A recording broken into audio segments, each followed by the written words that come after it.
Guys, Angus here, another Airsoft product review for you guys. Today we're going to be taking a look at a pretty simple item, so this is just going to be a basic overview and a little bit of a crude review, seeing as how I'm seated on the floor because we got to be so close to an outlet. Now, the item we're going to be taking a look at is the Kong Power Balance Charger for your Airsoft or RC batteries, if that's what you wanted to use it for. Now, this is supplied by RaptorsAirsoft.com. They send it out to me. They are a wholesaler, however, so if you do want to purchase it for yourself, you can pick it up at AirsoftStation.com for about $35. Links to both sites will be in the description. Now, getting into a little bit of depth here with the charger itself, it does include a couple things. Obviously, you get the cord to plug it into your outlet, and then you get a couple other things. You get some alligator clamps up here. What those are for is if you wanted to take this charger out into the field with you and connect it to your car battery and charge your batteries actually at a game, you can do that. The only negative being that you'd obviously have to run your car. And the other piece here, these are just large and small type Tamiya connectors, because you can also charge NiCd and nickel hydrate batteries on this thing. And that's what's pretty much key with the Kong Power Charger. It's not limited to really one type of battery. You can charge LiPos on this, Life batteries, and as I stated, the NiCd and nickel hydrate batteries. So as opposed to having separate chargers, LiPo charger, smart charger, you can just get the Kong Power and charge them all on this. The only disadvantage being you can only charge one battery at a time, not two. Now, as you can see, the LED light down below is currently lit up on the LiPo setting. You can go ahead and change this to charge different type of batteries. And how you do that is you hold in the start button. You do have to hold it in for a few seconds. I notice everything on here is rather slow whenever you're changing anything.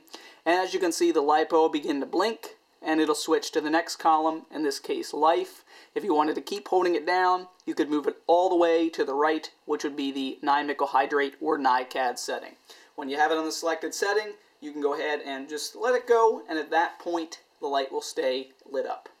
Now, I'm not going to go exactly huge into depth on how you charge each battery, seeing as how you do get an instruction sheet with the charger that pretty much explains everything, but let me just give you a quick demonstration about charging a LiPo battery.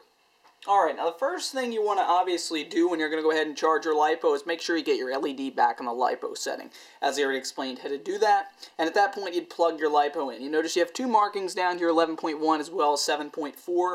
Obviously, if in 11.1 volt, you want to plug it into the 3-pronged area, and the 7.4 volt into the 2-pronged area, as I already have done.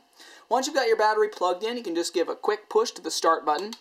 And at that point, you'll notice the LED light begins to slowly flash. If it were a repeated fast flash, that means there's an error charging.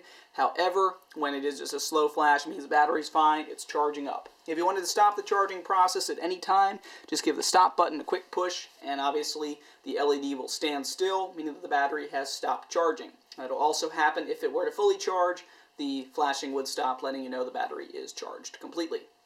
Now, with that being said, like I said, I'm not going to go too in-depth on how to charge every type of battery because it's explained right there in the manual. Just wanted to give you a quick example. We can go ahead and wrap up this review right now. Personally, I think this is a pretty practical charger, seeing as how you don't need all separate chargers now. You can just pick up the Kong Power and charge your different types of battery on it. The only disadvantage being you can only charge one battery at a time.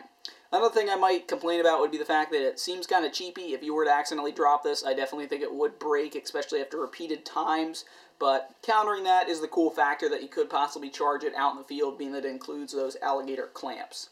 So with that being said, this has been Deathcore Airsoft's review of the Kong Power Balance Charger for your Airsoft batteries. It's a pretty cool practical item. I definitely do think it's worth the $35. Might save you money in the long run, seeing as you don't have to purchase multiple chargers now. Thanks for watching, guys. Please subscribe.